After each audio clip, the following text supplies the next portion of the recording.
yakin. Di sini banyak yang nanya ini, diam-diam di hatinya nanya, Habib Rizik kapan sih pulang? Ada pejabat yang ngomong, itu Habib Rizik takut pulang. Bukan saya yang takut pulang, rezim Jokowi takut saya pulang. Kira-kira jelas tidak? Ya kalau kita membuktikan, yang kita buktikan. Suruh pemerintah Indonesia, saudara, cabut surat permohonan TK-nya. Besok TK saya dicabut, lusa saya pulang ke Indonesia, saudara. Selama sejalan dengan kitab suci, tidak bertentangan dengan syariat, enggak menghalalkan yang haram, enggak mengharamkan yang halal, sami'na wa ata'na. Kita patuhi ya, sebagai warga negara yang baik. Tapi manakala konstitusi, aturan yang dikeluarkan oleh pemerintah, saudara, bertentangan dengan syariat, bahkan menantang Al-Quran dan hadis, mengharamkan yang halal, menghalalkan yang haram, wajib untuk kita lawan. Beliau mengatakan status Habib Rizik saat ini adalah hasil negosiasi tingkat tinggi antara pejabat tinggi Saudi dan pejabat tinggi pemerintah Indonesia. Umat Islam gak bakal takut saya pulang. Palingan yang takut garong-garong, rampok-rampok, koruptor-koruptor, saudara yang zalim, saudara ahli maksiat, itu yang ketakutan, betul? Sallu ala Nabi Muhammad. Sallu ala Nabi Muhammad.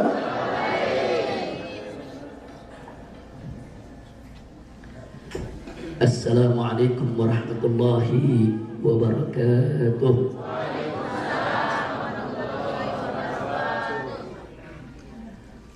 Bismillah walhamdulillah wassalatu wassalamu ala rasulillah wa ala alihi wa sahbihi wa mawalah. Ahibba'il kiram, في مثل هذه المناسبة السعيدة وبمثل هذا الاجتماع المبارك لا أنسى أن أوصيكم جميعا ونفسي بتقوى الله وبطاعة رسول الله صلى الله عليه وآله وصحبه وسلم. فنسأل الله سبحانه وتعالى أن يهدينا إلى صراطه المستقيم ويجعلنا من المتقين ويدخلنا جنته جنة النعيم بحق سيد المرسلين والحمد لله رب العالمين. تقبل الله منا ومنكم فتقبل يا كريم. يا أهلا وسهلا بضيوف الرحمن، يا أهلا وسهلا بضيوف الله. Mudah-mudahan semua jamaah umrah yang saat ini melaksanakan umrah bersama Habib kita, guru kita Habib Quraish bin Qasim Baharun hafizahullah ta'ala wa arda, yang juga bersama daripada travel haji umrah Nur Aliyah, mudah-mudahan semuanya mendapatkan umrah mabrurah, mendapatkan ziarah makbulah, insyaallah pulang ke tanah air dengan selamat sampai tujuan, dikabulkan segala hajat, amin ya rabbal alamin. Secara khusus saya sampaikan apresiasi, penghargaan dan ucapan terima kasih teristimewanya untuk akhina al-fadil ad-da'i ilallah wa mujahid fisabilih Habib Quraish bin Qasim Baharun hafizahullah ta'ala wa ra'ah. Begitu juga seluruh pengurus daripada travel Nur Aliyah yang mendampingi beliau. Dan teristimewanya juga di sini ada akhina al-fadil ad-da'i al-muhtaram al-mukarram Syekh Ridwan Al-Amri hafizahullah ta'ala wa ra'ah. Begitu juga di sebelah sana ada Habib muda kita yaitu Sayyid Rifki Al-Aidarus hafizahullah ta'ala wa ra'ah. Dan tidak ketinggalan semua ustadz-ustadz kita yang ada di Nur Aliyah yang selalu setia mendampingi Habib Quraish. Mudah-mudahan semua dipanjangkan umur oleh Allah dalam taat dan ibadah, dalam sehat wal afiat. Mudah-mudahan Nur Aliyah travel ini dijadikan oleh Allah sebagai hamla makmurah, thayyibah, salihah, nafi'ah lil ummah. Amin ya rabbal alamin. Alhamdulillah malam hari ini dengan izin Allah Subhanahu wa taala saya bisa hadir di tempat ini. Saya tidak sendiri, hadir sini didampingi dengan saya punya istri, ada duduk di belakang. Begitu juga didampingi oleh kawan-kawan seperjuangan di Mekah ini, paling ujung Tuan Guru Mahfud, sudah 35 tahun lebih tinggal di kota Mekah ini ya ikhwan, dari Lombok asalnya. Kemudian yang berikutnya Tuan Guru Mawardi, sudah 25 tahun lebih juga tinggal di kota Mekah ini. Dan masih ada Kiai Haji Abdul Wahid Al-Manduri, itu biasa dipanggil Buya Wahid. Dan masih ada lagi yang lain-lainnya yang selama ini setia mendampingi saya kemana saja, mau umroh, mau ziarah, mau pergi kemana-mana tempat. Begitu juga mengatur jadwal tamu, menerima tamu, menyambut tamu, melayani tamu. Mudah-mudahan mereka semua senantiasa diberikan oleh Allah sehat walafiat, panjang umur dalam taat dan ibadah, dan dilimpahkan rahmat dan barakah. Amin ya rabbal alamin. Ahibatul kiram, sebetulnya apa yang tadi disampaikan oleh Habib Gures sudah sangat luar biasa, penuh dengan hikmah, padat dengan mutiara nasihat yang luar biasa. Beliau mengajak kita semua untuk bisa memahami bahwa setiap langkah kita dalam menunaikan manasik umrah kita punya makna yang luar biasa dan merupakan samudera hikmah yang sudah seyogianya untuk kita renungkan, kita hayati, sehingga kita bisa mengambil iktibar dari seluruh rangkaian manasik yang kita laksanakan. Termasuk diantaranya adalah tadi beliau garis bawahi kepada kita semua bahwa ibadah umroh yang kita lakukan ini juga merupakan napak tilas daripada perjuangan yaitu Nabi Ibrahim alaihissalam, begitu juga istrinya Siti Hajar alaihissalam, dan juga putra beliau yaitu Nabi Ismail alaihissalam, sampai kepada perjuangan Nabi kita Sayyiduna Muhammad sallallahu alaihi wa alihi wa sahbihi wasallam. Dan tadi juga beliau menyampaikan kepada kita bahwa sebetulnya langkah kita dalam manasik umroh ini, kalau betul-betul kita hayati, betul-betul kita renungkan, itu semua merupakan ikrar pengakuan perjuangan akan kecintaan kita kepada Allah dan Rasulnya. Nah, mudah-mudahan apa yang telah beliau sampaikan tadi masuk dalam jiwa kita, bersemayam dalam sanubari kita, bukan hanya sekedar kita pahami dan hayati, tapi juga kita bisa amalkan dalam kehidupan kita sehari-hari, insya Allah. Nah, dalam kesempatan ini ya ikhwan, melanjutkan apa yang tadi disampaikan oleh Habib Gures tentang bagaimana dahsyatnya keimanan daripada Nabi Ibrahim, Nabi Ismail, begitu juga Siti Hajar. Ini mengingatkan saya kepada firman Allah dalam surat Al-Hujurat, di mana di sana Allah Subhanahu wa taala menyatakan, faqala ta'ala innamal mu'minuna alladzina amanu billahi wa rasulih thumma lam yartabu wa jahadu bi amwalihim wa anfusihim fi sabilillah ulaika humus shadiqun. Shadaqallahul azim. Ayat ini luar biasa ya. Di sini Allah menyatakan innamal mu'minun. Innama itu adatun min adawatul hasr, itu suatu kata yang biasa digunakan dalam bahasa Arab untuk pembatasan. Jadi kalau disebutkan innamal mu'minun, bisa kita artikan sesungguhnya orang beriman itu hanya yang bagaimana? Alladzina amanu billahi wa rasulih, yaitu hanya orang-orang yang beriman kepada Allah dan Rasulnya. Thumma lam yartabu, kemudian mereka tidak pernah ragu dengan imannya ya Allah. Nah, di garis bawahi thumma lam yartabu, kemudian mereka tidak pernah ragu dengan mereka punya iman. Dan itu mereka buktikan. Bagaimana membuktikan ketidakraguan mereka dengan iman mereka? Wajahadu bi amwalihim wa anfusihim. Mereka berjuang, berjihad saudara, dengan harta mereka, dengan nyawa mereka fi sabilillah, yaitu di jalan Allah. Setelah itu Allah nyatakan ulaika humus shadiqun.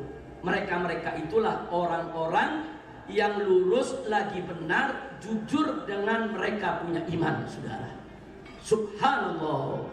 Kenapa tadi begitu mendengar uraian yang begitu indah dari Habib Gures Baharun hafizahullah ta'ala wa arda fa qadarallahu amsal. Begitu beliau sampaikan kepada kita tentang kekuatan iman Nabi Ibrahim, Nabi Ismail, kemudian Siti Hajar. Kenapa kok saya ingat dengan ayat ini ya ikhwan? Karena apa yang ditunjukkan oleh Nabi Ibrahim, Nabi Ismail, dan Siti Hajar adalah bentuk konkret iman tanpa keraguan. Nah, jadi yang ingin saya garis bawahi di sini adalah iman tanpa keraguan. Nah, Jadi dalam ayat tadi, orang yang disebut mukmin itu, mukmin sejati, mukmin hakiki, adalah orang yang beriman kepada Allah dan Rasulnya, dan dia nggak punya keraguan dengan imannya, ya Pak.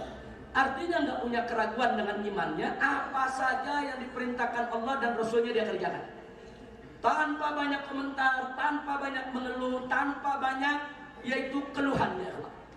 Nah kemudian begitu juga apa saja yang dilarang oleh Allah dan Rasulnya dia tinggal, tanpa sedikit pun ragu-ragu untuk meninggalkannya, sudah. Jadi orang-orang semacam inilah yang disebut mukmin yang sejati. Itu yang tadi Allah katakan summalam yartabu, mereka tidak pernah ragu dengan iman mereka, ya Allah. Nah, sekarang mari kita lihat Nabi Ibrahim alaihissalam, betapa luar biasa. Nah, sudah sekian lama sampai umur lanjut usia menanti kedatangan anak, saudara. Diceritakan dalam riwayat bahwa Nabi Ibrahim itu mendapatkan anak usianya sudah mencapai 80 tahun, ya Allah. Usianya sudah cukup lanjut, sudah cukup tua, menanti minta kepada Allah untuk punya keturunan. Begitu dapat keturunan, saudara, Allah perintahkan untuk melepaskan anaknya tadi di satu tempat yang tandus, yaitu di Mekah ini, ya. Tadi sudah diuraikan dengan panjang lebar. Saudara, secara logika, saudara, orang tua mana yang cinta kepada bayinya yang lama dinanti mau meninggalkannya di padang pasir? Secara logika, saudara, secara logika orang tua mana yang tega meninggalkan anak dan istrinya di satu tempat yang tidak ada penduduknya? Ketika itu Mekah tidak ada penduduknya, ya Pak. Tidak ada perkebunan, tidak ada air. Yang ada cuma pasir dan karang-karang bebatuan di tempat ini, ya Pak. Jadi bagaimana dahsyatnya iman Nabi Ibrahim? Nabi Ibrahim gak peduli karena ini perintah Allah, ya kerjakan. Suka tidak suka, senang tidak senang, berat maupun ringan, karena ini perintah Allah, ya kerjakan. Itu namanya iman tanpa keraguan. Subhanallah. Nah, jadi saya nggak mau menceritakan lagi. Tadi udah luar biasa diceritakan sama Habib Quraisy itu sudah begitu luar biasa, ya Pak. Nah, saya hanya ingin mengaitkan bahwa apa yang diceritakan oleh Habib Quraisy tadi, saudara, itu tidak lain dan tidak bukan merupakan bukti pelajaran buat kita. Itulah yang disebut iman tanpa keraguan. Nah, begitu juga Siti Hajar, ya ikhwan. Siti Hajar begitu ditinggalkan di padang tandus seperti ini, saudara, tadi sudah diceritakan oleh yaitu Habib Quraisy, nggak banyak pertanyaan. Dia cuma tanya, ya Ibrahim, wahai suamiku, ini kemauanmu atau kemauan Allah? Itu aja. Kalau kemauan Nabi Ibrahim, protes Siti Hajar. Mana boleh kau tinggalkan istri di tengah padang pasir begini? Mana boleh kau sia-siakan aku dan anak bayiku ini di tempat yang tidak ada penduduk semacam ini? Tapi begitu Nabi Ibrahim mengatakan bahwa ini perintah dari Allah, Siti Hajar nggak banyak bicara, ya kawan. Sami'na wa ata'na. Kalau memang ini perintah Allah, ya sudah, tinggalkan kami di sini. Subhanallah. Itu namanya iman tanpa keraguan. Enggak protes kepada Allah. Enggak protes, ya Allah kok perintahnya begini, ya Allah kok aku ditinggalkan di padang tandus. Enggak, beliau punya iman. Kalau Allah yang perintahkan, pasti Allah yang akan jaga, ya. Ini disebut iman tanpa keraguan, saudara. Ini mukmin sejati. Innamal mu'minuna alladzina amanu billahi wa rasulih tsumma lam yartabu. Mereka nggak pernah ragu dengan mereka punya iman, saudara. Nah, begitu juga Nabi Ismail alaihissalam. Sebagaimana tadi diceritakan, Nabi Ismail sejak bayi sudah ditinggal oleh ayahnya di padang pasir, dipelihara oleh ibunya. Nah, begitu remaja sang ayah datang, saudara. Tahu-tahu begitu datang menyampaikan kepada sang anak bahwa dia harus menyembelih anaknya, saudara. Saudara, logika mana yang bisa menerima? Kalau kita bicara pakai logika mana? Ayah udah nggak ngerawat tuh anak, ninggalin anak semenjak bayi. Saudara, tahu-tahu begitu datang memotong anaknya. Anak mana yang mau terima, saudara? Nggak ada anak yang mau terima. Kalau kita bicara logika, saudara. Tapi Nabi Ismail begitu dengar bahwa itu adalah perintah Allah, enggak mengeluh, enggak. Malah saudara, Nabi Ismail memberikan dorongan support kepada ayahnya. Ya abati if'al ma tu'mar. Hei ayahku, segera kerjakan apa yang diperintahkan oleh Allah. Subhanallah. Nah, ini apa namanya? Iman tanpa keraguan. Jadi kalau iman tanpa keraguan, nggak peduli apa saja Allah perintahkan, dia kerjakan. Nabi Ibrahim diperintahkan tinggalin anak di padang pasir, masih bayi, tinggalin. Nabi Ibrahim disuruh sembelih anaknya, ya sembelih. Mau masuk akal, nggak masuk akal, suka, nggak suka, senang, nggak senang, ringan atau berat, kalau sudah perintah Allah wajib untuk dilaksanakan. Nggak boleh kita ragu ya. Nah, jadi sekali lagi, jadi memang ujian Nabi Ibrahim sangat berat. Tadi sudah disampaikan oleh Habib Gores, kan kita kan nggak dugi segitu. Allah nggak suruh kita nyembelih anak kita, saudara. Allah nggak suruh kita lempar istri kita dengan anak kita di padang pasir. Kalau sekarang kita lempar anak kita di tengah padang pasir, mana dosa besar kita, saudara. Nggak boleh. Allah perintahkan kita jaga, rawat itu istri-istri kalian, rawat itu anak-anaknya, saudara. Enggak, kita nggak disuruh abaikan di tengah padang pasir. Jadi ujian Nabi Ibrahim begitu berat, ujian Siti Hajar begitu berat, ujian Nabi Ismail begitu berat. Tapi yang saya ingin garis bawahi adalah mereka adalah mukmin sejati yang imannya tidak ada keraguan. Subhanallah. Nah, itu yang kita belajar dari apa yang tadi disampaikan oleh Habib kita, saudara. Nah, begitu kita pindah ke zaman Nabi Muhammad SAW. Lagi-lagi di zaman Nabi SAW, bukan hanya Nabi kita yang tercinta Sayyiduna Muhammad SAW yang menunjukkan iman tanpa keraguan. Sampai para sahabatnya pun berlomba-lomba untuk menunjukkan kalau mereka punya iman tanpa keraguan, saudara. Nah, saya berikan dua contoh saja. Satu contoh untuk kaum laki-laki, satu contoh untuk kaum perempuan, saudara.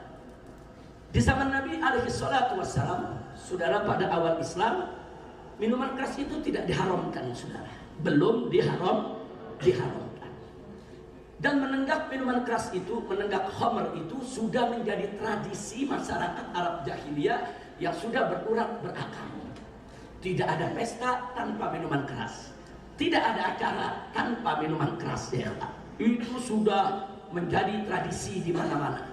Nah, karenanya Allah Subhanahu wa Ta'ala mengharamkan minuman keras itu lewat tahapan-tahapan. Bitadarruj, secara bertahap. Nah, saya tidak ingin cerita soal tahapannya, tapi ada yang menarik, saudara. Begitu ayat yang terakhir turun, Allah haramkan itu minuman keras. Ya ayyuhalladzina amanu innamal khamru wal maisiru wal ansab wal azlam rijsun min amali syaitan fajtanibuh la'allakum tuflihun.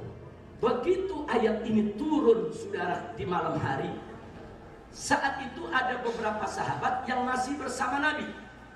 Saudara, masih bersama Nabi, karena rumah Nabi dengan masjid Nabi bersebelahan, saudara. Masih ada sahabat yang berkumpul bersama Nabi. Nah, begitu ayat itu turun, Nabi menyampaikan kepada para sahabatnya, mulai saat ini, mulai detik ini, minuman keras ini, khamr ini haram ila yaumil qiyamah. Mutlak tidak boleh diminumnya. Salah seorang sahabat minta izin, ya Rasulullah, ada sebagian sahabat-sahabat kita sedang kumpul malam ini lagi pesta di pinggir kota Madinah. Mereka belum tahu kalau minuman keras ini haram. Dan kami yakin, nah, dalam pesta mereka minuman keras akan dihidangkan karena minuman keras belum diharamkan. Kemudian sang sahabat ini minta izin kepada Rasulullah untuk mengabarkan mereka bahwa minuman keras sudah diharamkan, saudara. Nah, maka ditugaskan oleh Nabi untuk menyampaikan, lari, ini sahabat, saudara, lari mengejar ke tempat adanya pesta tadi.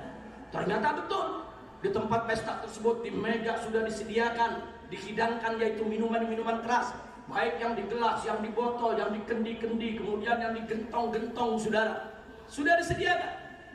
Nah, apa yang terjadi? Sahabat ini datang dari jauh, teriak-teriak, ya ayuhan nas, stop, berhenti dulu, pestanya ada kabar penting. Sudah teriak-teriak dari kejauhan. Nah, begitu mereka dengar, mereka berhenti, mereka saling memandang, ada apa ini? Ini pasti ada kabar penting. Begitu orang tadi mendekat, ada kabar apa? Apa Nabi sakit? Kaget mereka, nggak pernah terjadi mereka dihentikan pestanya. Apa Nabi sakit? Sahabat ini menjawab, alhamdulillah, innahu fi khairin wa afiyah. Lalu kenapa kau datang tergesa-gesa? Apa ada kabar kalau pasukan Islam ada yang kalah? Ada yang diserang orang-orang kafir di kampung mana, di negeri mana? Enggak ada, semuanya fi khairin afiyah.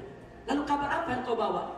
Disampaikanlah ayat Quran yang tadi turun, saudara, bahwa malam ini kami bersama Nabi, Nabi mendapatkan wahyu bahwa minuman keras mulai malam hari ini tidak boleh dikonsumsi lagi. Saudara, ini di meja hidangan, ini minuman keras sudah dihidang. Yang di gelas, yang di botol, yang digentong di mana, saudara, mereka udah beli dengan biaya yang tidak murah. Tapi apa yang terjadi? Itu sahabat yang kumpul begitu dengar firman Allah, saudara, pesan Nabi, saudara, mereka enggak ada yang protes. Sami'na wa ata'na. Kami dengar, kami taat. Semua minuman keras saat itu juga mereka tumpahkan. Gentong-gentongnya mereka pecahkan, saudara. Bahkan ada beberapa sahabat yang sudah terlanjur minum barusan, saudara. Apa yang dilakukan? Dia masukkan jarinya ke kerongkongannya, dimuntahkan isi perutnya, ya. Subhanallah. Ini yang namanya iman tanpa keraguan. Begitu dengar ayat Quran, begitu dengar sabda Nabi, khalas, jawab mereka, sami'na wa ata'na. Kami dengar, kami taat, selesai. Enggak ada yang protes, enggak ada yang bilang, kenapa enggak besok aja sih, tanggung. Kan kita 5 orang udah beli minuman keras, kenapa enggak nanti aja sih? Enggak ada ya Pak. Enggak ada yang protes. Pokoknya kalau udah larangan Allah, larangan Nabi, saudara ya tinggalkan, selesai.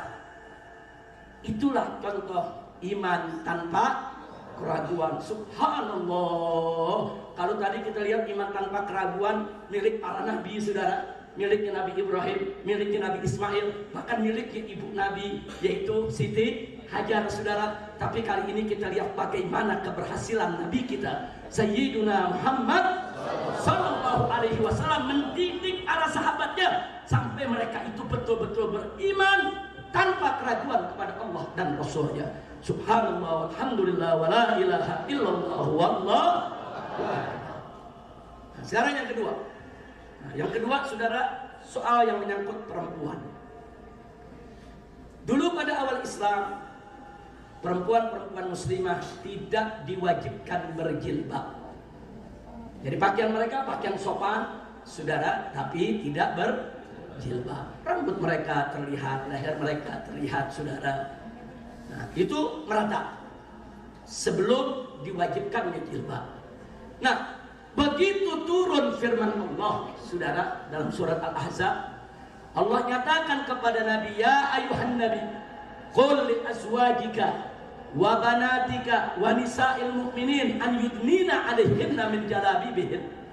Hei Nabi, katakanlah kepada istri-istrimu, katakanlah kepada putri-putrimu, katakan juga kepada perempuan-perempuan orang yang beriman. Apa yang mesti dikatakan? An yudnina 'alaihinna min jalabibihin, agar mereka itu menghamparkan pakaian kurung mereka untuk menutup aurat mereka, saudara. Begitu ayat ini turun malam, saudara. Ayat ini turun malam, penduduk Madinah udah banyak yang tidur, saudara. Sholat Isya udah selesai, sahabat udah pulang, saudara. Nah, begitu ayat ini turun, Nabi kasih tahu beberapa sahabat yang belum pulang, saudara. Nabi kasih tahu mereka. Lalu apa yang terjadi? Besoknya paginya, saudara, besok paginya tidak ada satupun perempuan muslimah di kota Madinah keluar dari rumahnya kecuali semua sudah memakai jilbab, saudara. Subhanallah. Artinya apa? Iman tanpa keraguan. Begitu mereka dapat kabar di rumah-rumah mereka, dari suami mereka, dari anak mereka, dari saudara mereka, barusan ada ayat Quran turun, barusan ada wahyu dari Allah. Nabi sampaikan kepada kita, perempuan-perempuan harus tutup dia punya auratnya. Subhanallah, tutup semua ya. Nggak ada perempuan yang protes, ya Rasulullah gerah, ya Rasulullah. Nggak ada, saudara. Ya Rasulullah nanti rambut rontok ketombean. Nggak ada, saudara. Nggak ada. Kalau itu sudah perintah Allah, suka atau tidak suka, mau gerah atau tidak gerah, senang atau tidak senang, ya kerjakan. Subhanallah, sallu ala nabi.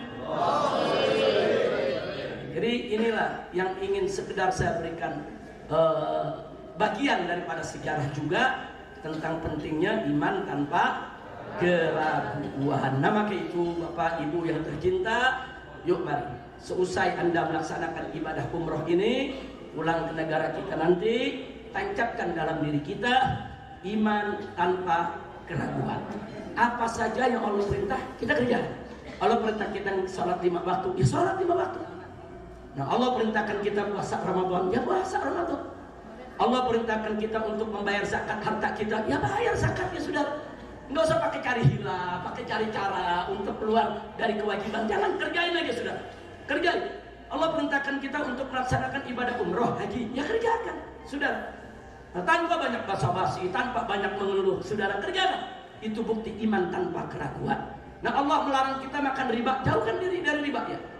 Allah melarang kita untuk mencuri, untuk korupsi, saudara, ya jangan mencuri, jangan korupsi.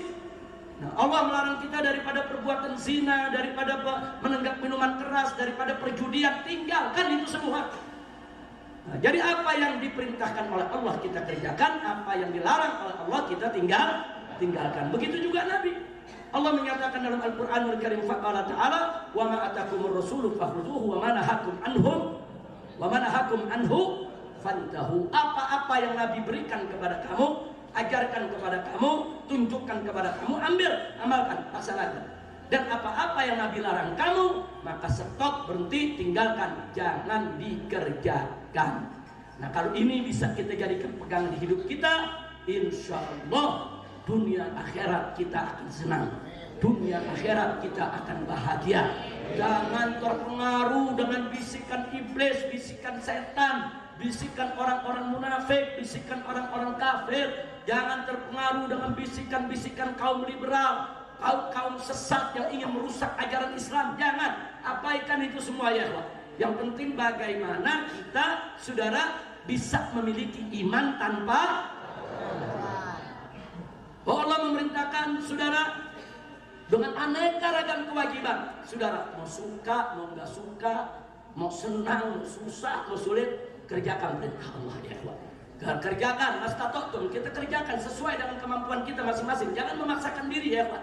Yang penting jangan kita berbuat maksiat. Insya Allah kalau kita punya iman tanpa keraguan, tadi apa Allah nyatakan dalam akhir ayat, ulaika hum shadiqun, mereka itulah orang-orang yang shadiqun. Orang-orang shadiqun itu apa? Orang yang lurus, benar, jujur dengan imannya, saudara. Oh, orang-orang yang shadiqun, balasan mereka adalah surganya Allah. Mereka akan dapat rahmat Allah, mereka akan masuk surga bersama nabinya, dan mereka akan mendapatkan kebahagiaan baik di dunia maupun di akhirat. Mudah-mudahan kita termasuk golongan ini. Allahumma ij'alna minas shadiqin, Allahumma ij'alna minas shadiqin, Allahumma ij'alna minas shadiqin. Nah, baiklah ya ikhwan, sebelum kita menjadi shadiqin, saudara, Allah punya pesan dalam ayat yang lain. Ya ayyuhalladzina amanu taqullaha wa kunu ma'as shadiqin. Hai orang-orang yang beriman, bertakwalah kamu kepada Allah, wa kunu ma'as shadiqin. Bersamalah kamu dengan orang-orang yang jujur, orang-orang yang benar. Saudara, jadi kalau kita belum masuk minas shadiqin, paling tidak kita bergaul dengan orang yang shadiqin, saudara. Bergaul dengan ulama-ulama yang solehin, bergaul dengan habaib-habaib yang solehin, bergaul dengan masyaikh yang solehin. Kita hadiri majelis mereka, kita ambil ilmu mereka, kita tabarruk, saudara, dengan keberkahan yang Allah limpahkan kepada mereka, saudara. Kalau kita belum jadi minas shadiqin, maka kita bergaulah dengan orang-orang yang shadiqin. Karena begitu kita bergaul dengan orang-orang shadiqin, nanti kita dapat berkahnya ya Allah. Kita akan dapat berkahnya. Nah, sehingga kehidupan kita akan mulia, kehidupan kita akan dimuliakan oleh Allah, dan kehidupan kita juga akan ikut lurus, insya Allah. Kira-kira saya sampaikan jelas tidak? Jadi berusahalah kita bergaul dengan orang-orang yang sodik. Yang sodik bagaimana? Jujur, lurus, benar, nggak pernah bohong, saudara, nggak pernah khianat. Nah, kalau kita punya orang-orang di sekitar kita yang kalau bicara bohong, kalau janji dusta, kalau dikasih amanat khianat, jangan digauli. Hati-hati, karena ada satu hadis Nabi mengatakan, saudara, al-mar'u ala dini khalili. Hati-hati tuh, seseorang itu akan terpengaruh dengan agama sahabatnya, saudara. Kalau Anda bersahabat dengan orang-orang yang tidak jelas, orang-orang yang akhlaknya tidak baik, saudara, maka nanti kita akan terpengaruh dengan ketidakbaikannya. Na'udzubillah min, kecuali para ustadz, kecuali para habib yang memang sengaja mengumpulkan orang-orang yang tidak baik untuk didakwahkan, untuk diajarkan, untuk disadarkan. Nah, tapi kalau untuk pergaulan menjadi teman setia bagi umat, jangan pernah menjadikan orang pembohong, pendusta, penipu, pengkhianat, orang zalim, orang fasik, orang munafik, apalagi orang kafir sebagai kawan setia kita. Nggak boleh. Cukup kita jadi jarak, kenal boleh, jaga jarak. Nah, kita ikut berdakwah agar mereka sadar, saudara, tapi jangan pernah jadikan mereka sebagai kawan setia kita. Jadikanlah kawan setia kita sebagaimana amanat Allah, wa kunu ma'as shadiqin. Jadi selalulah bersama dengan orang-orang yang shadiqin. Maka itu beruntunglah Anda semua. Hari ini Anda melaksanakan ibadah umrah, dituntun oleh para habaib kita, dituntun oleh Habib Guresh Baharun, dituntun oleh Syekh Ridwan Al-Amri, dituntun oleh Sayyid Rifki Al-Idrus, dituntun oleh para ustadz-ustadznya saudara. Alhamdulillah Anda dituntun oleh orang-orang baik, orang-orang yang selama ini dikenal istiqomah di dalam dakwah, orang-orang yang dikenal selama ini selalu mengatakan yang hak itu hak, yang batil itu batil. Insyaallah kita semua sudah bersama ma'as shadiqin. Amin ya rabbal alamin. Nah, kalau kita sudah bersama ma'as shadiqin, besok kita tingkatkan setingkat lagi. Bagaimana kitanya yang menjadi minas shadiqin. Amin ya rabbal alamin. Nah, sebagai penutup ya kawan, setelah panjang lebar saya sampaikan hal tersebut tadi, saudara, kenapa saya merasa hal ini sangat penting untuk disampaikan. Hati-hati dalam kehidupan kita berbangsa dan bernegara di Republik Indonesia. Jangan pernah lepas iman tanpa keraguan. Nah, artinya apa? Artinya hukum Allah dan hukum Rasul, Al-Quran dan hadis. Al-Quran yang diturunkan Allah, hadis yang dibawa oleh Nabi alaihi salatu wassalam, harus kita jadikan di atas kepala kita dan harus kita junjung tinggi-tinggi. Tancapkan di sanubari Anda yang paling dalam, saudara, bahwa kitab suci selalu di atas konstitusi. Hati-hati, jangan terpengaruh. Dulu di tahun 60-an, saudara, orang-orang PKI itu mereka punya kampanye konstitusi di atas kitab suci. Kemudian di era modern sekarang, era reformasi, orang-orang liberal yang sepaham dengan PKI, sama-sama menolak syariat Islam, sama-sama menolak agama, sama-sama memerangi syariat. Mereka juga punya jargon yang sama, di mana mereka katakan bahwa konstitusi di atas kitab suci. Dan ini bukan hoax, ini bukan kita fitnah mereka, nyata mereka sampaikan, saudara. Mereka sampaikan dengan mulut mereka. Qad badatil baghdha min afwahihim, saudara. Sudah keluar itu dari mulut mereka tanda-tanda kebencian mereka terhadap agama, saudara. Wa ma tukhfi suduruhum haqqan. Apa yang disembunyikan dalam hati mereka, kebencian terhadap Islam, jauh lebih besar lagi, saudara. Makanya hati-hati. Jadi apa yang kita sampaikan ini, saudara, bahwa di negeri kita ini sekarang ini sedang darurat iman tanpa keraguan, saudara. Hati-hati. Maka itu bawalah iman tanpa keraguan. Apapun yang mereka katakan, saudara, tetap kitab suci di atas konstitusi. Nah, tapi jangan salah paham. Kalau kita katakan kitab suci di atas konstitusi, bukan berarti kita melawan konstitusi. Bukan, saudara. Maksudnya kitab suci itu kan kalam ilahi. Kitab suci itu kan wahyu ilahi. Nah, karena dia wahyu ilahi, menjadi harga mati yang harus ditaati, saudara. Sehingga nggak boleh direvisi dan nggak boleh diganti. Nah, jadi kalau kita sebut harga mati, apa yang harga mati? Ya kitab suci yang harga mati. Itu akan kita bawa ke akhirat nanti, saudara. Iman kita dengan kitab suci, jangan lupa itu. Nah, sementara konstitusi itu kan buatan manusia.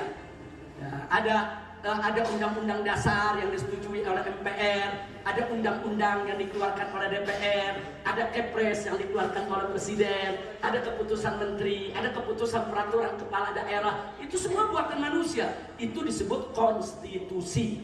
Jadi konstitusi itu adalah aturan yang dikeluarkan oleh penyelenggara negara, saudara, untuk mengatur segala yaitu tindakan dan kegiatan yang ada di negeri tersebut. Apakah itu undang-undang dasar, apakah itu undang-undang, apakah itu keputusan presiden, apakah itu peraturan menteri, apakah itu aturan yang keluar dari gubernur, itu semua disebut konstitusi. Nah, karena konstitusi ini buatan manusia, maka wajib tunduk kepada kitab suci. Enggak boleh konstitusi itu bertentangan dengan kitab suci. Ini yang mesti kita tangkapin, sudah. Jadi kalau ada aturan konstitusi yang bertentangan dengan kitab suci, wajib kita protes, wajib kita kritisi, wajib kita minta diganti, saudara, wajib kita minta diamandemen. Nah, jadi jangan menyerah, jangan mengalah. Kenapa? Karena konstitusi tidak boleh bertentangan dengan kitab suci, saudara. Nah, oleh karenanya kesimpulannya, kalau ada aturan konstitusi yang sejalan dengan kitab suci, sami'na wa ata'na. Kita taati, kita jalankan itu aturan. Aturan kepala desa, aturan camat, aturan bupati, aturan wali kota, aturan gubernur, aturan presiden, aturan menteri, selama sejalan dengan kitab suci, tidak bertentangan dengan syariat, enggak menghalalkan yang haram, enggak mengharamkan yang halal, sami'na wa ata'na. Kita patuhi yang baik sebagai warga negara yang baik. Tapi manakala konstitusi, aturan yang dikeluarkan oleh pemerintah saudara bertentangan dengan syariat, bahkan menantang Al-Quran dan hadis, mengharamkan yang halal, menghalalkan yang haram, wajib untuk kita lawan ya Allah. Dan gak ada kompromi kalau soal itu ya Allah. Nah, itulah yang saya maksud tadi, tanamkan iman tanpa keraguan. Kira-kira jelas tidak? Jadi hati-hati, tanamkan dalam sanubari Anda yang paling dalam bahwa kitab suci selalu ada di atas konstitusi. Nah maka itu kita sering amanatkan kepada pemerintah, silakan Bapak Presiden, silakan MPR, silakan DPR, silakan para pejabat, silakan Anda buat peraturan. Kami siap jalani, kami siap taat, kami cuma rakyat jelata yang siap untuk menjalankan aturan pemimpinnya. Tapi syaratnya satu, jangan bertentangan dengan kitab suci. Selesai. Kita bukan politisi, kita bukan orang partai politik, kita nggak cari kekuasaan, nggak cari jabatan, saudara. Cuman kita nggak mau lihat kitab suci di nomor 2 kan, apalagi kitab suci di nomor akhirkan, saudara. Enggak, kitab suci harus nomor 1, pertama dan paling utama, paling tinggi, dijunjung di atas kepala kita, saudara. Karena kitab suci adalah akidah kita, iman kita, saudara, bukan lagi sekedar ideologi. Nah, jadi selama pemerintah membuat aturan-aturan yang tidak bertentangan dengan kitab suci, kami siap untuk taat. Tapi kalau coba Anda bikin peraturan yang bertentangan dengan kitab suci, akan kami lawan. Pala jadi kaki, kaki jadi pala, saudara. Walaupun harus mati bersimbah darah, akan kami lawan. Kami tidak akan biarkan kitab suci kami diinjak-injak atau dimarginalkan, saudara, atau di nomor 2-kan, apalagi di nomor akhirkan ingin ditinggalkan. Nah, kenapa? Ini sebagai bentuk kita berusaha bagaimana menanamkan dalam diri kita iman tanpa keraguan untuk cinta kepada Al-Quran dan hadis Nabi kita Muhammad. Ini saja yang saya mau sampaikan. Mudah-mudahan insya-Allah apa yang saya sampaikan ini bisa manfaat khususnya untuk diri saya dan umumnya untuk Anda semua. Mudah-mudahan insya-Allah Anda semua pulang dengan selamat, yang mendapatkan yaitu keberkahan dari Allah dengan umroh yang mabrurah. Dan mudah-mudahan yang belum pernah melaksanakan ibadah haji, insya Allah ke depan akan bisa melaksanakan ibadah haji. Hari ini umrohnya, besok hajinya. Amin ya rabbal alamin. Insya Allah. Sebagai penutup ya kawan, untuk menghilangkan penasaran, saya yakin di sini banyak yang nanya ini, diam-diam di hatinya nanya, Habib Rizik kapan sih pulang? Betul? Jawab jangan. Nggak usah deh. Jawab jangan. Nanti kalau umroh lagi. Kalau umroh lagi baru kita jawab. Tapi singkat saja kita jawab ya kawan, perhatikan baik-baik. Alhamdulillah saat ini saya sudah 3 tahun tinggal di Saudi ini. 3 tahun kurang 1 bulan. Dulu saya datang bulan Sya'ban ya kawan. Nah sekarang udah masuk Rajab, sebentar lagi Sya'ban. Jadi saya di sini sudah hampir 3 tahun. Setahun pertama saya masih punya visa. Visa saya umurnya 1 tahun. Sedangkan 2 tahun yang kedua ini saya sudah tidak punya visa lagi. Tidak ada visa, tidak ada iqamah, tidak ada izin tinggal dan seterusnya. Nah, kenapa? Nah, di sini yang perlu saya sampaikan adalah bahwa saya, saudara, dicekal oleh pemerintah Saudi atas permintaan pemerintah Indonesia. Jadi sekali lagi dicekal. Yang mencekal siapa? Yang mencekal bukan pemerintah Indonesia. Pemerintah Indonesia tidak punya yurisdiksi, tidak punya kewenangan di Saudi ini. Yang mencekal tetap pemerintah Saudi, tapi yang minta dicekal itu pemerintah Indonesia. Nah kalau ada yang nanya, dari mana saya tahu, saudara? Kok Habib bisa mengatakan ini pemerintah Indonesia yang minta? Saudara, kita punya 4 indikator. Walaupun pemerintah Indonesia sampai hari ini masih membantah, saudara, katanya bohong, mereka nggak mencekal dan seterusnya. Tapi ada 4 indikator yang mereka tidak bisa bantah sampai saat ini. Yang pertama, saudara, saya mendapatkan lembaran surat pencekalan tersebut dari keimigrasian Saudi. Di sana ditulis bahwa alasan pencekalan saya adalah asbabun amniyah, artinya sebab keamanan. Artinya saya dicekal bukan karena pelanggaran, bukan.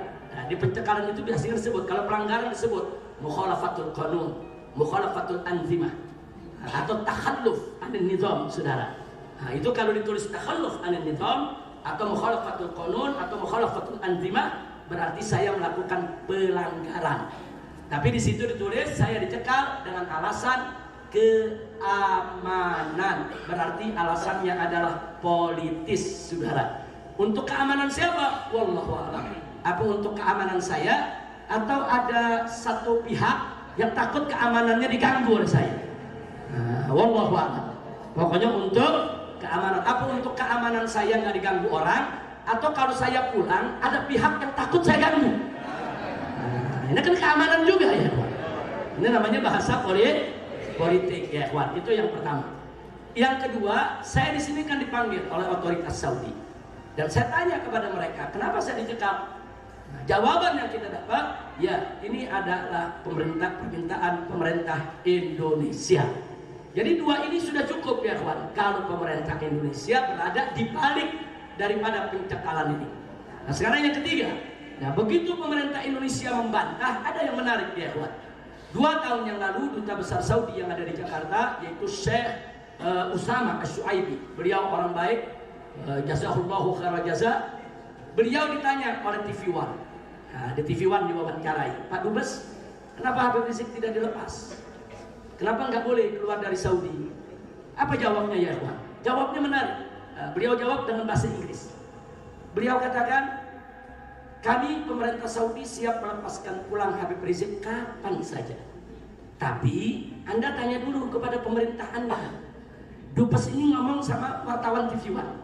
Anda tanya dulu sama pemerintah Anda, apakah pemerintah Anda sudah siap untuk menerima Habib Rizik? Kalau sudah siap, kami pulangkan. Kalau nggak siap, ya saja Habib Rizik di Mekah. Saya mau tanya sama yang hadir di sini. Ini dari jawaban ini jelas berarti yang minta saya nggak pulang siapa? Bukan pemerintah Saudi, saudara. Dan sampai hari ini pemerintah Indonesia nggak berani membantah ucapan duta, saudara. Padahal saya berharap kalau betul pemerintah Indonesia tidak terlibat, kalau betul pemerintah Indonesia tidak meminta saya dicekal, mestinya pemerintah Indonesia, saudara, bantah dong. Itu ucapannya duta, bantah. Oh itu duta besar Saudi bohong, kami nggak pernah minta. Duta besar Saudi itu menyebarkan hoax. Saya tunggu kalimat itu, saudara. Tapi pemerintah Indonesia nggak berani mengatakan itu. Kenapa? Sebab kalau pemerintah Indonesia ngomong begitu, nanti dubes Saudinya nunjukin suratnya, saudara. Makanya nggak berani dibantah. Yang terakhir, yang keempat, saudara. Yang keempat kemarin pada saat reuni 212 tahun 2019, baru 3 bulan yang lalu, bulan Desember, saya udah niat mau pulang, mau ikut hadir dalam reuni 212, saudara. Saya bujuk pemerintah Saudi untuk mencabut cekal saya, saudara. Kita bujuk terus di sini bagaimana caranya. Nah ada yang menarik, begitu di Indonesia ramai soal kepulangan saya. Lagi-lagi duta besar Saudi dikepung oleh wartawan. Kali ini duta besar yang baru. Nah ini sekarang duta besar yang baru namanya Syekh Ishaq At-Thaqafi Al-Qahtani. Nah, waktu beliau keluar dari kantornya Pak Mahfud, Menko Polhukam Republik Indonesia, beliau ditanya oleh wartawan. Semua televisi. Pertanyaannya adalah, Pak Duta, bagaimana status Habib Rizik saat ini? Jadi mau tahu statusnya bagaimana? Dicekal apa enggak apa bagaimana? Jawabnya singkat padat ringkas jelas ya kawan. Beliau mengatakan status Habib Rizik saat ini adalah hasil negosiasi tingkat tinggi antara pejabat tinggi Saudi dan pejabat tinggi pemerintah Indonesia. Dia cuma menjawab itu aja. Artinya apa? Hasil negosiasi. Nah kalau hasil negosiasi kan berarti ada perundingan, ada pertemuan, saudara, ada kesepakatan di antara pemerintah Indonesia dengan pemerintah Saudi. Nah di sini saya sampaikan hormat saya kepada pemerintah Saudi. Kenapa? Pemerintah Saudi jujur, nyekal saya, ngaku, kan jujur tuh. Sementara pemerintah Indonesia, saudara, nggak jujur, minta nyekal, nggak ngaku, udah nggak ngaku, nyalain lagi. Dia bilang saya bohong lah, bikin fitnah lah, bikin hoax lah, saudara. Udah gitu sampai ngomong apa? Ada pejabat yang ngomong, itu Habib Rizik takut pulang. Bukan saya yang takut pulang, rezim Jokowi takut saya pulang. Kira-kira jelas tidak? Ya kalau kita membuktikan, yang kita buktikan. Suruh pemerintah Indonesia, saudara, cabut surat permohonan tekalnya. Besok tekal saya dicabut, lusa saya pulang ke Indonesia, saudara. Sallu ala Nabi. Jangan sebarin hoak, jangan takut pulang. Bukan kita takut dulu. Dia yang takut, bilang kita yang takut, saudara. Kira-kira jelas tidak? Jelas tidak? Saya terima kasih kepada pemerintah Saudi, insyaallah jazahumullahu khairan jazaa, saudara, karena selama 3 tahun saya di sini oleh pemerintah Saudi, mereka tidak pernah mengganggu saya. Mereka memperlakukan saya dengan sangat baik, mereka menghormati kita, menghargai hak-hak kita. Bahkan 3 tahun di sini saya dibebaskan bisa haji setiap hari, mau umroh kapan saja, mau ziarah ke Madinah kapan saja, saya bisa keliling ke kota mana saja saya mau, saudara. Tidak pernah diganggu oleh pemerintah Saudi. Alhamdulillah. Hada min fadli Rabbi liyabluwani ashkur am akfur. Ini adalah karunia Allah Subhanahu wa taala. Padahal peraturan Saudi Anda tahu sendiri, saudara. Kalau Anda punya visa dalam 1 hari Anda ditangkap. Kalau nggak percaya coba aja.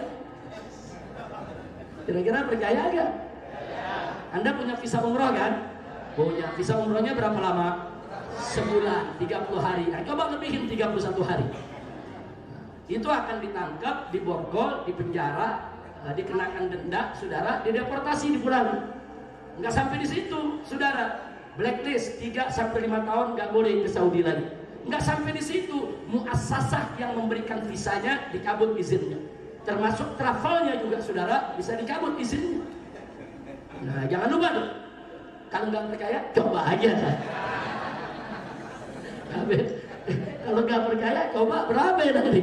Nah, jangan, pokoknya jamaah umroh yang tertib, jangan coba-coba melanggar. Saudi ini sangat ketat. Pemerintah Saudi ini sangat ketat sekali, saudara. Anda terlambat sehari akan jadi urusan besar. Nah, kenapa saya cerita begini? Saya ingin menunjukkan disinilah pertolongan dan anugerah Allah. Saya sudah 2 tahun, bukan sehari lagi. Sudah 2 tahun, saudara, habis nggak? Mereka nggak tangkap, mereka nggak ganggu, mereka nggak borgol, mereka nggak deportasi, saudara. Dan saya masih tetap minta kepada mereka agar kekal dicabut. Doakan saja. Bulan ini mereka sedang mempertimbangkan. Mudah-mudahan kalau mereka mempertimbangkan, mereka kabulkan. Karena 3 hari yang lalu di Indonesia sudah ada pernyataan. Duta Besar Saudi di Indonesia 3 hari yang lalu menyatakan Habib Rizik mau pulang kapan saja silakan. Jadi artinya pernyataan itu resmi sudah keluar dari Kedutaan Besar Saudi. Nah, sekarang saya di sini mau coba jalankan prosesnya. Kan pulang nggak bisa begitu pulang aja. Pulang kan harus diurus suratnya dulu ya kawan. Nah, kita akan coba proses ini saya lalui. Paling tidak itu ada sinyal, ada green light, ada lampu hijau yang sudah bagus. Nah, karena itu insya Allah kalau dicabut saya akan datang, saudara. Jadi enggak, umat Islam nggak bakal takut saya pulang. Palingan yang takut garong-garong, rampok-rampok, koruptor, saudara yang zalim, saudara ahli maksiat. Nah, itu yang ketakutan, betul? Jadi sekarang saya tanya, setuju gak saya pulang? Yakin? Doain gak saya pulang? Amin.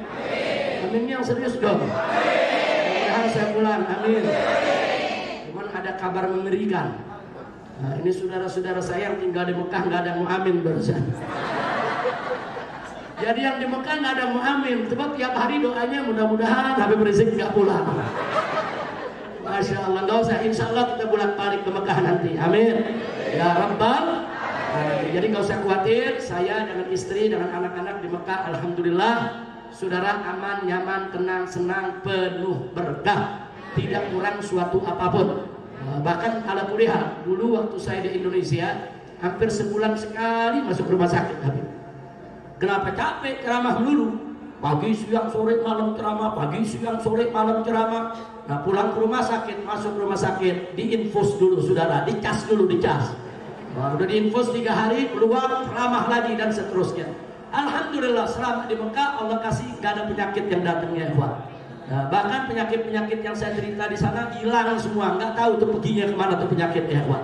Yang asam uratnya, asam lambungnya, segala macam, saudara. Itulah Mekah ini baladan aminan mubarakan. Jadi gak usah khawatir Anda tentang kami di sini, dan alhamdulillah banyak umat yang mendoakan, termasuk Habib Quraish. Saya tahu betul beliau dengan para santrinya di pondok pesantrennya, begitu juga Syekh Ridwan Al-Amri dengan jamaahnya selalu mendoakan kami. Dan saya yakin betul doa-doa yang dikirim oleh para habaib, para masyaikh, para kiai, pimpinan pondok pesantren bersama para santrinya, itulah sebetulnya yang menjadi kunci kenapa saya di sini kok aman, nyaman, tenang, senang, berkah ya kawan. Dan di luar logika kita, nggak ada orang dicekal saudara terus boleh enak-enakan jalan ke sana kemari, nggak boleh. Nggak ada cerita nih saudara. Orang Saudi pun kebingungan sendiri, kok bisa begitu? Saudara, kalau ditanya Habib Rizik ini bagaimana, gue juga nggak ngerti. Pokoknya kita nikmatin aja. Ini adalah anugerah dari Allah. Nah doakan agar cekal saya dicabut, saya segera pulang. Insya Allah nanti kita kumpul di Kuningan bersama Habib Gures dan lain. Itu saja yang bisa saya sampaikan. Terima kasih atas segala perhatian. Mohon maaf atas segala kekurangan. Jangan lupa, selama ada di Mekah ini, Anda umroh, Anda di tempat yang makbul, tolong doakan agar kami segera bisa pulang. Nah sekali lagi saya ucapkan terima kasih kepada pemerintah Saudi Arabia. Saya ucapkan sampaikan terima kasih kepada mereka yang sudah hampir 3 tahun saya di sini. Mereka tidak pernah mengganggu, mereka selalu memperlakukan kita dengan manusiawi, dengan baik, saudara. Bahkan di tempat ini saya tetap bisa melakukan kegiatan-kegiatan dakwah, baca kitab, mengajar, kumpul, buka majlis di mana-mana, saudara, tanpa diganggu oleh pemerintah Saudi. Sekali lagi, melalui ceramah ini, saudara, saya sampaikan apresiasi yang tinggi, penghargaan kepada pemerintah Saudi yang telah memberikan yaitu perlindungan, keamanan, kenyamanan selama 3 tahun saya di sini bersama keluarga. Mudah-mudahan ini akan terus berlangsung sampai saya pulang. Amin.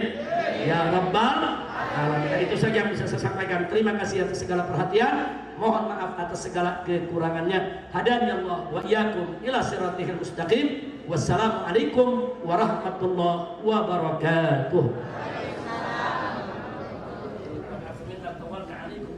Alhamdulillah. Mewakili jamaah Habib Rizik, sebelum Habib pulang ke rumahnya dan kita juga pulang ke Indonesia, jamaah ini punya permintaan 2. Yang pertama wasiat, yang kedua ijazah. Mudah-mudahan Habib Rizik berkenan untuk memberikannya. Ya Habibi, ya Ahibahil Kiram, tidak ada wasiat dan ijazah, saudara, sebaik apa yang pernah diwasiatkan dan diijazahkan oleh Nabi alaihissalam kepada umatnya, di mana beliau mengatakan pada saat seorang sahabat bertanya, ya Rasulullah ausini, ya Rasulullah wasiatkanlah kepadaku. Apa jawab Nabi? Qul amantu billah tsumma istaqim. Yaitu katakanlah mereka, aku beriman kepada Allah tsumma istaqim. Kemudian kau harus istiqamah, konsisten, yaitu dengan imanmu kepada Allah Subhanahu wa ta'ala. Nah, jadi itu wasiat yang paling luar biasa yang pernah diberikan oleh Nabi kepada para sahabatnya.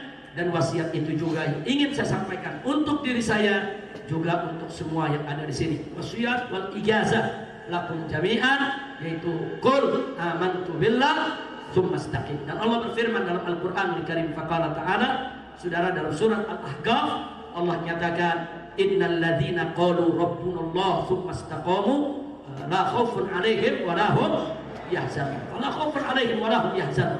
Sementara di dalam surat Fussilat Allah nyatakan, innal ladzina qalu rabbunallah tsumma istaqamu tatanazzalu 'alaihimul malaikah alla takhafu wa la tahzanu wa abshiru bil jannati allati kuntum tu'adun. Jadi Allah yang menyatakan dalam Al-Qur'anul Karim, innal ladzina qalu, sesungguhnya orang-orang yang mengatakan Rabbunallah, Tuhan kami adalah Allah, tsumastaqamu, kemudian mereka itu istiqamah di jalan Allah Subhanahu wa ta'ala. Apa yang Allah janjikan? Tatanazzalu 'alaihil malaikah. Allah akan turunkan itu, malaikat akan turun berkerumun, saudara, untuk mengelilingi daripada orang-orang yang menyatakan sedemikian rupa dan orang-orang yang istiqamah. Kemudian para malaikat tadi, saudara, mendapat amanat dari Allah untuk menyampaikan, yaitu kepada orang-orang yang beriman dan istiqamah tadi, Allah takhafu, jangan pernah kalian takut, wala tahzanu, dan jangan pernah kalian sedih, saudara, wa abshiru, dan terimalah berita gembira bil jannah, dengan surga allati kuntum tu'adun, yang engkau dijanjikan oleh Allah Subhanahu wa ta'ala. Jadi iman, saudara, yang mengatakan Rabbunallah ditambah dengan istiqamah, maka hadiahnya adalah saudara dalam kehidupan dunia, fala khaufun 'alaihim wala hum yahzanun. Mereka tidak akan pernah itu takut, mereka nggak bakal pernah sedih. Enggak. Anda kalau beriman istiqamah di jalan Allah, enggak, Anda nggak bakal pernah sedih menghadapi apa saja. Anda nggak bakal pernah takut menghadapi tantangan apa saja ya kawan. Itu kuncinya. Nah itu saja yang bisa saya sampaikan. Yaitu usikum jami'a wa ajastulakum jami'a bima awsa wa ajazan Nabi sallallahu alaihi wasallam li ashabi wa ummati qul amantu billah tsumma istaqim. Itu saja. Terima kasih. Assalamualaikum warahmatullahi wabarakatuh.